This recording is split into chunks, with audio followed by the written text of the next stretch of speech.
Meditações no Evangelho de Mateus, por J. C. Ryle.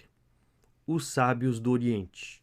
Mateus, capítulo 2, do verso 1 a 12. Tendo Jesus nascido em Belém da Judéia, nos dias do rei Herodes, eis que vieram uns magos do Oriente a Jerusalém, e perguntavam: Onde está o recém-nascido rei dos judeus? Porque vimos a sua estrela no Oriente e viemos para adorá-lo. Ao ouvir isso, o rei Herodes ficou alarmado e com ele toda Jerusalém.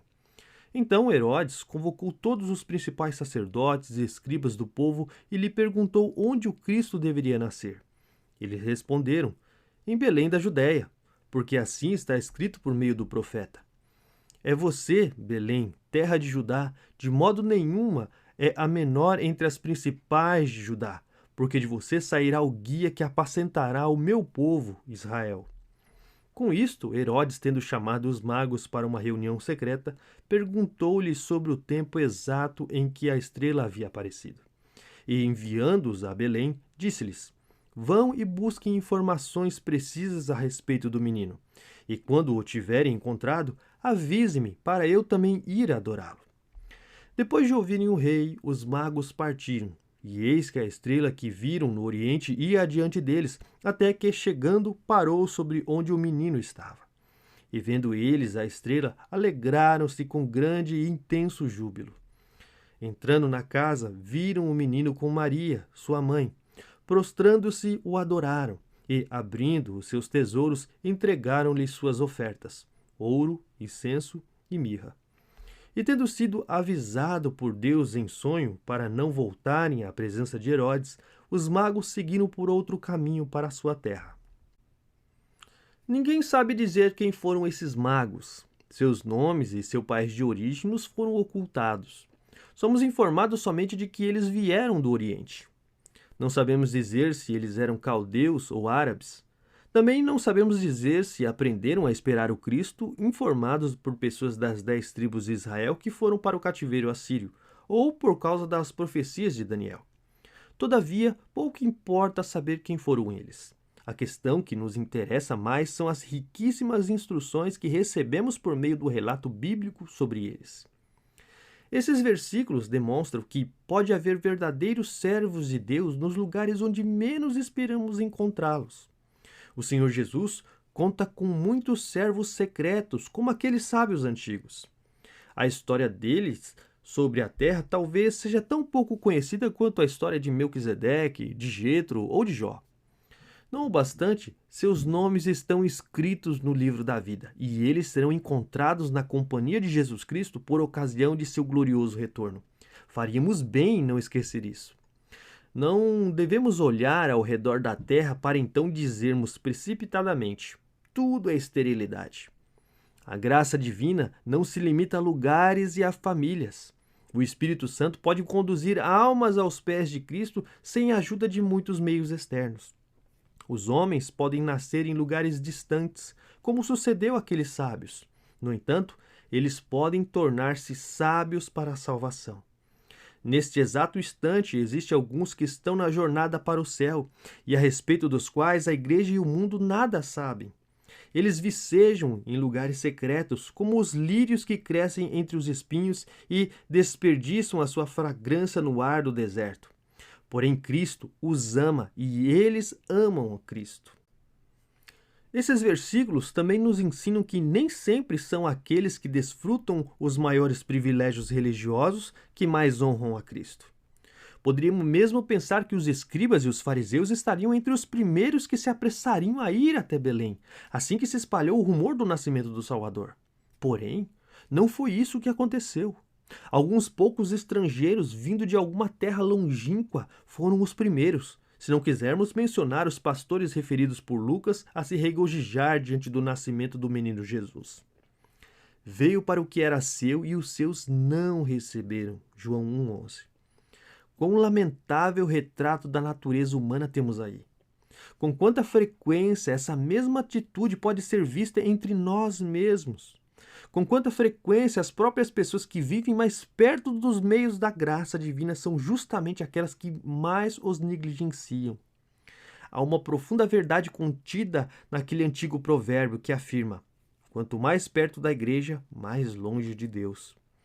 A familiaridade com as realidades sagradas revestem-se de uma horrível tendência que leva os homens a desprezarem-nas.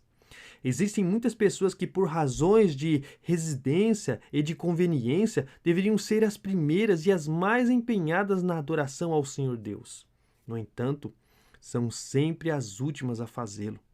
Por outro lado, existem aquelas que esperaríamos que fossem as últimas, mas que são sempre as primeiras. Esses versículos nos ensinam que pode haver um conhecimento meramente intelectual das Escrituras, sem um acompanhamento da graça divina no coração. Observe como o rei Herodes indagou do sacerdote e dos anciões dos judeus acerca de onde o Cristo deveria nascer. Note também com que prontidão eles lhe deram a resposta, mostrando que estavam perfeitamente familiarizados com o teor da Sagrada Escritura. Entretanto, eles mesmos nunca foram a Belém em busca do Salvador que estava prestes a nascer. Também não quiseram acreditar nele quando começou a ministrar entre o povo. Portanto, seus corações não estavam tão despertos quanto sua inteligência. Cuidemos para nunca nos satisfazer somente com um conhecimento mental. Esse conhecimento é excelente quando usado de forma correta. Não obstante, uma pessoa pode ser possuidora de um profundo conhecimento intelectual, mas perecer para sempre. Qual é o estado de nossos corações? Essa é a questão que realmente importa. Um pouco de graça é melhor do que muitos dotes, que por si só não salva ninguém. Mas a graça divina nos conduz à glória. A conduta dos magos, descritas nesse capítulo, serve-nos de esplêndido exemplo de diligência espiritual.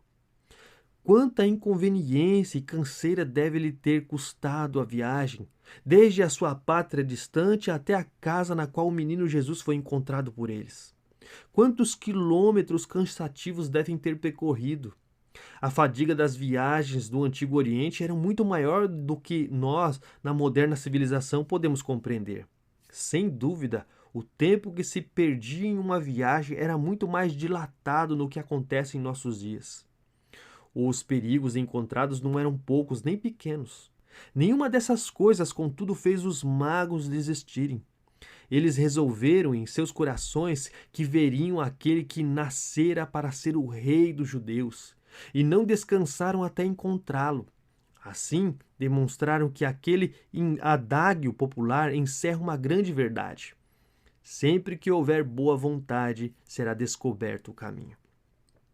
Quem dera que todos os crentes professos estivessem mais dispostos a seguir o bom exemplo dos magos.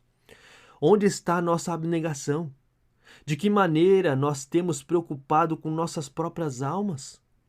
Quanta diligência temos mostrado em seguir a Cristo? O que nos tem custado nossa religião? Essas são indagações seríssimas que merecem nossas mais estritas consideração. Em último lugar, embora não menos importante, a conduta dos magos serviu de notável exemplo de fé. Eles confiaram em Cristo, ainda que nunca o tivessem visto. Mas isso não foi tudo. Creram nele mesmo depois de os escribas e os fariseus terem demonstrado sua incredulidade. Porém, nem mesmo isso foi tudo. Confiaram nele quando o viram como um pequeno menino, nos joelhos de Maria, e adoraram-no como um rei. Esse foi o ponto culminante de sua fé. Não contemplaram qualquer milagre que pudesse convencê-los. Não ouviram qualquer ensino que tentasse persuadi-los.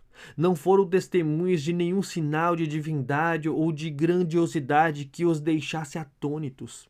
A ninguém mais viram senão a um menino ainda pequeno, fraco e impotente, necessitado dos cuidados maternos como qualquer um de nós. A despeito disso, quando viram aquele menino, creram estar diante do divino Salvador do mundo e, prostrando-se, o adoraram.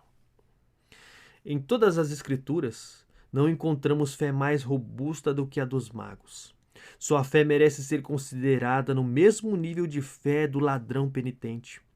Este viu a morte de alguém que fora crucificado como se fosse um malfeitor, mas, a despeito disso, dirigiu-lhe um apelo, chamando-o Senhor. Os magos viram um menino ainda pequeno, no colo de uma mulher pobre, mas não o bastante o adoraram, confessando ser ele o Cristo. Verdadeiramente bem-aventurados são aqueles que podem confiar dessa maneira. Lembremos-nos de que essa é a espécie de fé que Deus deleita-se em honrar. Podemos encontrar provas disso todos os dias. Onde quer que a Bíblia Sagrada seja lida, a conduta daqueles magos torna-se conhecida, sendo relatada em memória deles. Sigamos suas pegadas de fé. Não nos envergonhemos de confiar em Jesus e de nos confessar seus seguidores, mesmo que todas as pessoas ao nosso redor permaneçam na indiferença e na incredulidade. Não dispomos de 1000 evidências mais que os magos dispuseram para crer que Jesus é o Cristo? Não há dúvida de que dispomos. No entanto, onde está a nossa fé?